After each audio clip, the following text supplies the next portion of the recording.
Did you see what she's wearing? Yeah, wearing a tracksuit to open house school day is so thoughtless. I'm guessing both the husband and wife could be unemployed. Poor kid. Even if they are unemployed, at the very least they should have worn something other than a tracksuit for the open house. It's embarrassing for an adult. As soon as I entered the classroom, I could see the other parents whispering about my attire. I don't care. I don't care. I kept repeating this to myself as I walked on. Once they knew who I really was, they wouldn't have anything to say. My name is Lisa Hamilton, and I'm 39 years old. I live with my husband and daughter. Our daughter, Emily, started elementary school this September. I can't believe how fast time has flown by since Emily was just a baby. My husband and I married in our early 20s, but we were not blessed with a child for a long time. Emily is the child we were finally able to have after overcoming painful infertility treatments. Though it's quite common for women to give birth in their 30s in cities, in the area where we live, most women give birth in their 20s. I live in a place that is not my hometown, so I don't have many acquaintances. I'm significantly older than Emily's friends' mothers. Making friends of my own age in this environment was hard enough, let alone making mom friends. But as long as Emily is having fun at school, that's all that matters to me. One evening, while I was preparing dinner, Emily handed me a piece of paper. Here, I got this at school today. Mr. Adams told me to give this to either Dad or Mom. Is that so? Thanks, honey. It was a notice about the open house at school. The date was set for 3 weeks later, at 2 p.m. Checking my schedule, it happened to be on my day off. I'll be coming to the open house, Emily. I'm looking forward to it. Really? Mom, yay! Emily was so happy that she was hopping around. I've tried my best to be involved in raising her, but due to my busy work schedule, I was hardly able to participate in any preschool events. This open house will be the first school event for Emily. I would love to take videos and pictures, even if it's probably against the rules. Then I noticed a handwritten comment from the teacher at the bottom of the notice. Apparently, there are various preparations that need to be done before the open house. I pinned the notice to the corkboard and resumed cooking dinner, and before I knew it, the day of the open house had arrived. I put on the guest slippers and headed for Emily's classroom. All the other moms had perfect hair and makeup, wearing beautiful clothes. As for me, I was in a tracksuit. My hair was in a ponytail, and I didn't have any makeup on. I had plans for the day off, but a sudden change required me to go to work, so I rushed over without having time to dress up properly. I was more comfortable this way, and considering today's circumstances, it worked out better for me. As I opened the door to the classroom and entered, I made eye contact with Emily. Emily smiled joyfully. The teacher wasn't there yet. As I walked towards a spot where I could see Emily's seat clearly, I could feel the other parents staring at me. Probably it was my attire that was causing this. I don't care, I told myself and moved forward. The classroom walls were adorned with class goals, a list of the school lunch menu, and children's drawings. It was a sight almost identical to what I used to see in elementary school. Parents were conversing with their close friends. Due to the small classroom, I couldn't help but overhear the conversation of Miss Martin and Miss Taylor, who were nearby. I and both of them are members of the PTA. Did you see her clothes? Yeah, wearing a tracksuit on Parent-Teacher Day is absurd. Maybe she's a bum. Or her husband, too. I feel sorry for the kid. Even if she is a bum, she should wear something other than a tracksuit to Parent-Teacher Day. It's embarrassing for a grown adult. Miss Taylor, keep your voice down. She might hear you. Miss Martin, you're too worried. I don't care what a bum thinks about me. I didn't say anything wrong. Although their insults naturally hurt my feelings, I chose to ignore them. If I reacted here and started an argument with them, it would sour the atmosphere in the whole classroom. Above all, I didn't want Emily to see the ugly side of adults. Just a little time left until the start of the class. The class teacher, Mr. Adams, hadn't arrived yet. The bell rang, and the scattered children began to take their seats. Emily, who had been playing with her friends, also took her seat and turned around to wave at me with a smile. Seeing her smile, I felt I could persevere no matter what. At the same time as the chime for the start of class, Mr. Adams appeared. Then Miss Taylor walked through the gap between the children's desks towards Mr. Adams and said, Mr. Adams, do you have a moment before class starts? Miss Taylor, what can I do for you? It's difficult to talk about in the classroom. Can we talk in the hallway? Even though Miss Taylor and Mr. Adams went out to the hallway, their conversation was still clearly audible. Did you see that one of the parents is wearing a tracksuit? She looks like a bum. No, I was preoccupied with preparing for the lesson and just entered the classroom. That's her, standing at the back. Miss Taylor stuck her face out from the hallway, pointed at me, and continued.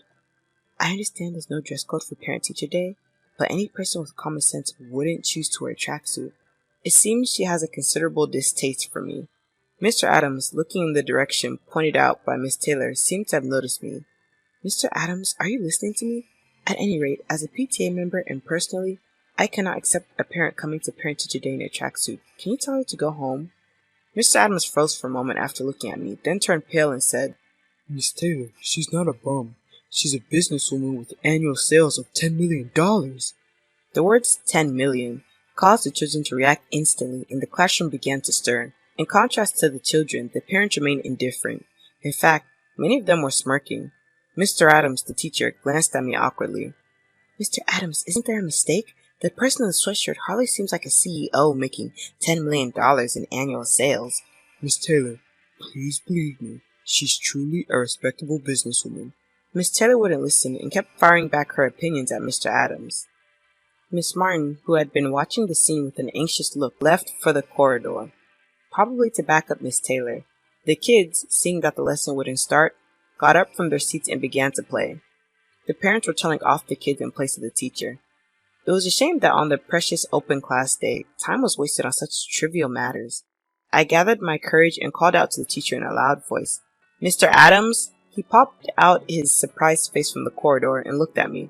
If we continue like this, we won't have any time for the lesson. Could you start the lesson for the kids? You're right. My apologies. Miss Taylor, let's talk after the lesson. Miss Taylor seemed unconvinced, but reluctantly returned to the classroom. Everyone, please take your seats. Let's begin the class. My apologies to the parents for making you wait. Now, our class leader Emily, could you lead us in starting the lesson? Finally, the lesson started. You all are expecting me to teach, right? Actually, I won't be giving the lesson today. All the kids cried out in surprise, asking why. Even my daughter Emily looked at the teacher curiously. That's because we have a special guest lecturer. Oh, by guest lecturer, I mean a special teacher. The expressions of the kids and the parents changed to excited ones. Let me introduce our guest lecturer, Miss Hamilton. Miss Hamilton, please come this way. I started walking towards the podium. Seeing the completely surprised face of my daughter Emily, I couldn't help but laugh. From the back, I could hear the parents murmuring. I wrote my name in large letters on the blackboard and began to introduce myself. Hello everyone, I'm Lisa Hamilton, Emily's mom, sitting over there. Anyone seen the gym next to Central Park? I run that gym along with 5 others. Explaining my job to first graders in simple terms was a challenging task. Even though I had prepared beforehand, I ended up using words the kids might not understand. But thanks to their candid reactions, I was able to quickly revise the complex words into simpler ones. I told them that I'm the COO and my husband is the CEO. I spoke about the trainers, sports doctors, and other professionals we've produced from our gyms. Then a kid sitting in the front row asked why I decided to run a gym. My brother used to be a soccer player. He was very good, but he had a serious injury. Immediately the kids asked why. His soccer coach taught him the wrong training methods. Because of that, he broke both his kneecaps. After that, my brother had to quit playing soccer. The kids reacted differently, some expressing sympathy for my brother, some expressing anger at the coach, others inquiring about what a kneecap is. That's why I wanted to give the right knowledge to those aspiring to be coaches. My gym is not just for training, but also for learning. After finishing my introduction, I could finally move on to the main topic. Kids, do you know why I'm wearing a tracksuit? The classroom fell silent, as if it was a scene in a play. I was told to bring the clothes I wear for work by Mr. Adams. Do you understand what that means? Well then, let's start with some simple exercises that we can do standing up. I had the children stand up, and while explaining about joints and muscles, we moved our bodies together. Make sure you don't bump your arm into your friend next to you. The children happily participated in the exercise. The parents watching from the back observed warmly. Raise your hand if your arms are getting tired. Most of the children raised their hands.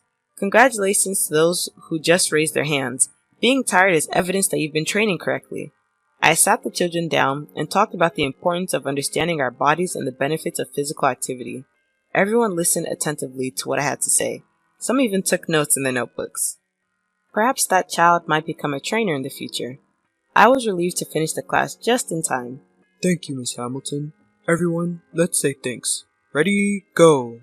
The children all said thank you and applauded for me. I felt incredibly proud.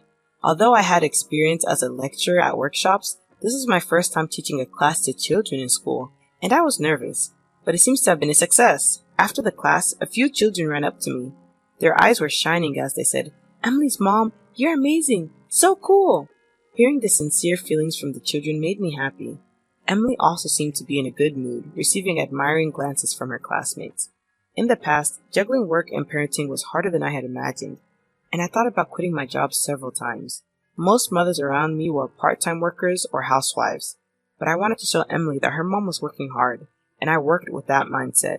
It felt like my efforts had been rewarded. My decision was not wrong. While erasing my name written on the blackboard, I overheard a conversation between Miss Taylor and her son. "Mom, it was noisy before the class started. I could hear your voice throughout the classroom. You were bad-mouthing Emily's mom, weren't you?" "I'm sorry. Mom didn't know about today's class content." "Why can't you wear a tracksuit?" "It's not that you can't wear a tracksuit, but none of the other moms or dads in the classroom were wearing one, were they?" "But Mom, you always told me not to judge people by their appearance, right?" Miss Taylor stammered, trying to laugh it off. "I don't want to be like you, Mom." Kevin spat out a snide remark and left the classroom. Children can be so innocent and cruel. Miss Martin was comforting Miss Taylor, who didn't have the energy to chase after Kevin. They both nodded at me without saying a word and left the place.